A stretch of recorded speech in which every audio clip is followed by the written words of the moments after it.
Last lecture में हमने American revolutions के कॉजेस पर चर्चा की थी।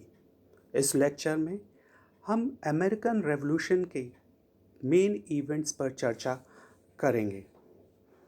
The Boston Tea Party posed a serious challenge to the British Parliament. यह घटना ब्रिटिश सुप्रीमेसी के का प्रश्न बन गया।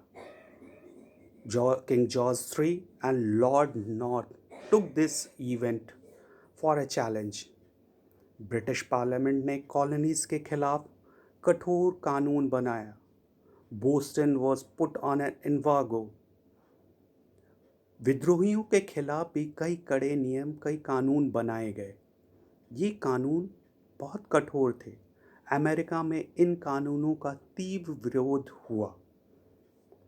ऑल्दो ये कानून मैसाचुसेट्स के खिलाफ थे, परंतु अमेरिका के सभी कॉलोनीज मैसाचुसेट्स के समर्थन में आ गए। 1774 में फिलाडेल्फिया में वर्जीनिया के प्रपोजल पर एक सभा हुई। इस सभा में अमेरिका के सभी कॉलोनीज ने हिस्सा लिया। इस सभा में अंग्रेजी सरकार से बातचीत करने का प्रस्ताव पारित हुआ, परंतु किंग जॉर्ज III ने विद्रोहियों से बातचीत करना उचित नहीं समझा। Therefore, अमेरिकन्स ने भी युद्ध करने का निर्णय लिया। अमेरिकन रेवोल्यूशन में जो फर्स्ट बैटल हुआ, पहली लड़ाई हुई, वो था लेक्सिंगटन का युद्ध। अमेरिका के स्वतंत्रता संग्राम की सर्वप्रथम घटना 19 अप्रैल 1775 में लेक्सिंगटन नामक स्थान पर हुई। ब्रिटिश और कॉलोनिस्ट सेना में घमासान युद्ध हुआ, परंतु हार जीत का निर्णय ना हो सका। कुछ ही दिनों बाद 25,000 कॉलोनिस्ट ने बोस्टन को घेर लिया।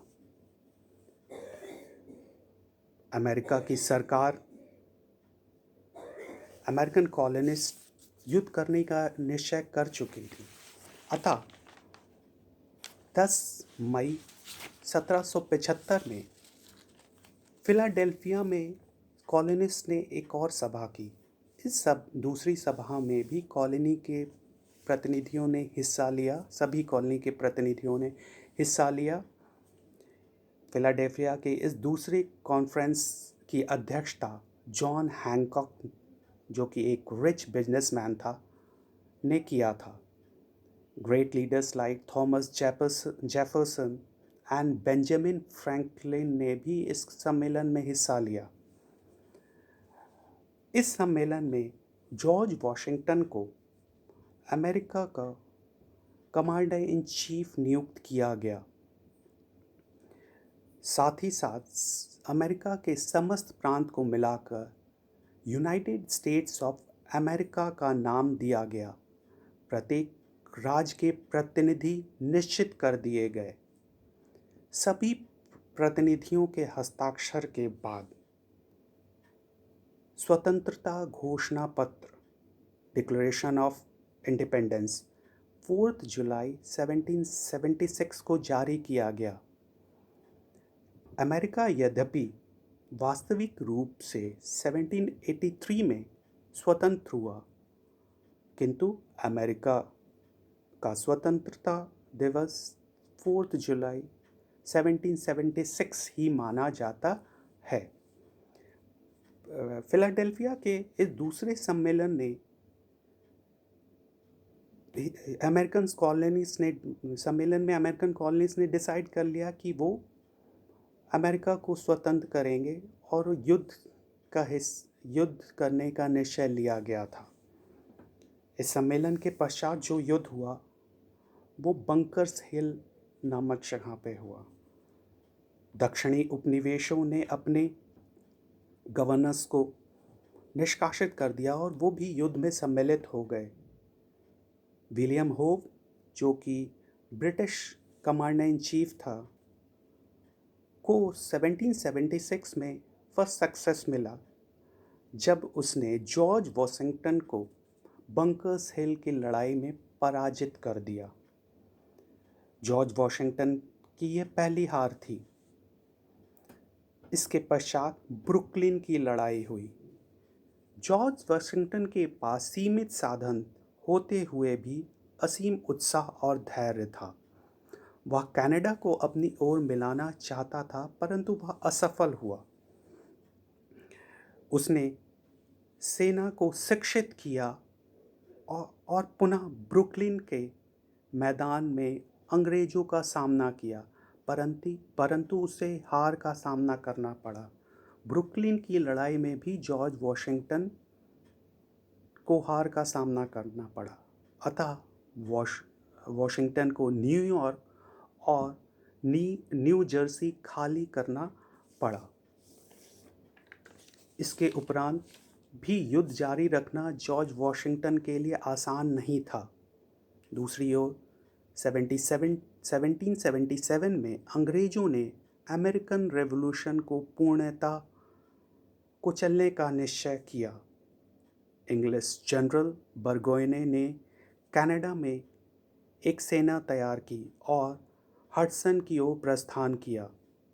इधर जनरल होव भी उसकी सहायता के लिए न्यूयॉर्क से हडसन पहुंचा। फिलाडेल्फिया को अंग्रेज़ों ने घेर लिया।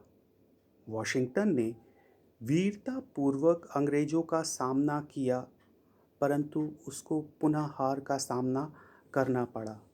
फिलाडेल्फिया को उसे खाली करना पड़ा और सुकील के किनारे जाना पड़ा। ये सुकील जो उसके सर्दियों का हेडक्वार्टर्स था। जॉर्ज वॉशिंगटन यहीं पर ही होप के कैंप पर आक्रमण करने के लिए योजना तैयार करने लगा। परिस्थितियां उसके विपरीत थी। सर्दियां थी और उसके लिए युद्ध करना आसान नहीं था।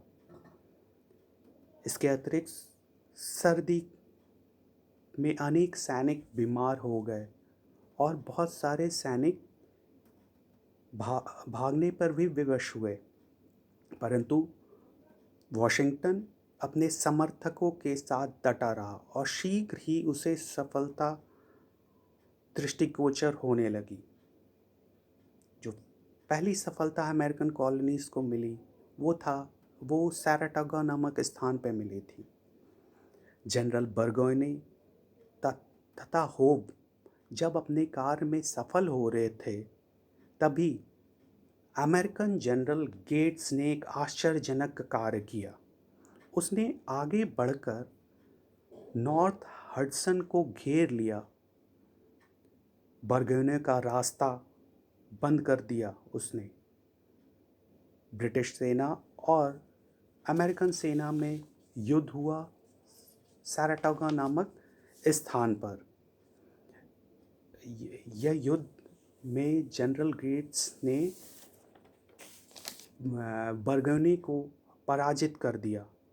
बर्गोयने को 17 अक्टूबर 1777 को हथियार डालने पड़े। अमेरिका की सैराटोगा विजय ने अमेरिकन्स में एक नवीन उत्साह का संचार किया।